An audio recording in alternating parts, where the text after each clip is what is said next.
గం గం గం గణాధిపతి నమ. ఓం విశ్వకర్మ వీరబ్రహ్మనే నమ. మిత్రులందరికీ ఇప్పటి నుంచి రోజుకు 2 వీడియోలు 3 వీడియోలు అట్లా ఇదివరకులాగా చేయలేము. ఇప్పుడు చేస్తా. రోజుకు 2 వీడియోలు లెక్కన పంపిస్తా. ప్రతి ఒక్కళ్ళకు చూసుకోండి. పోతే సీసము సింధూరం మిత్రమా, సీసము సింధూరం చేసుకోవాలి. ఎలా చేసుకోవాలన్న దాని గురించి మీకు క్లారిటీ చెప్తా, చేసుకోండి. ఆరోగ్యమైన సీస సింధూరం అనేది మహా మంచి యోగము. దాన్ని తీసుకొని మీరు ముందుకు పోవచ్చు.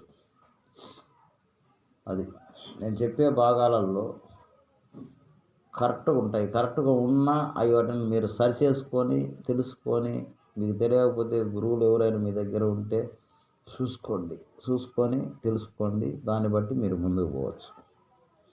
ఆ విధంగా పోతే సరిపోదు. ఓకేనా?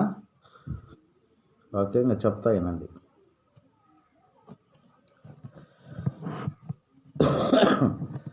ఒక తులం తాలకం తీసుకోండి, 1 తులం పాదరసం తీసుకోండి. ఈ రెంటిని బాగా నూరాల. నూరిన తర్వాత దాంట్లో వరహాల చెట్టు అనేది ఒకటి ఉంటుందని మిత్రమా. వరహాల చెట్టు బాగా గుర్తుపెట్టుకోండి. వరహాల చెట్టు అంటే పాలతో నూరి, వరహాల చెట్టు అది ఆకులను తీసేసి ఆ పాలు వస్తాయి, పాలతోటి బాగా నూరాల. నూరి 1 తులం కట్టిన సత్తుకు కవచం ఇవ్వాలి. దేనికి ఇవ్వాలా? కట్టిన సత్తుకు, పచ్చి సత్తుకు కాదు. మళ్ళీ అట్లా చేశారు. కట్టిన సత్తు కాకుండా కట్టిన సత్తుకు కవచం ఇవ్వాలి మనం. ఏది? ఈ తాలకము ప్లస్ పాదరసం కవచం ఇచ్చి ఆరనిచ్చి బాగా నీట్గా ఆరాల. ఏదో ఆరిందంటే సగము ఆరి సగం ఆరకుండా ఉంటే కుదరదు. పూర్తిగా ఆరాల. పూర్తిగా ఆరి కరకరలాడాల. అట్లా ఉంటేనే దానికి వ్యవహారం. లేదంటే మధ్యన ఆరితే కుదరదు. ఏదో కొంచెం పచ్చి ఉన్నా కూడా అది పని ఫెయిల్ అయ్యిద్ది. మీకు ముందే చెప్తున్నా ఆ విషయం. ఆ విధంగా బాగా ఆరనిచ్చి ప్రమిదలలో పెట్టండి. ప్రమిద పెట్టి సీల్ చేసి బాగా సీల్ చేయండి. సీల్ చేసి ఈ ఒక 30 పిడకల పుటమేయాలి మిత్రమా. 30 పిడకల పుటమేయాలి.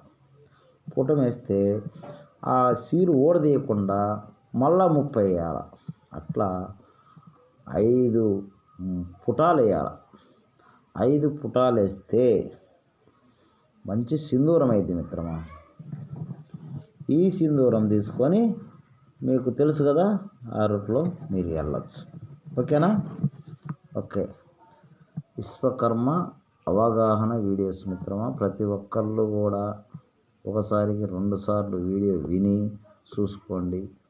అర్థం కాకపోతే మళ్ళీ వినండి, వీడియో చూడండి. ఎందుకు చెప్తున్నానంటే యోగాలు అట్లా ఉంటాయి.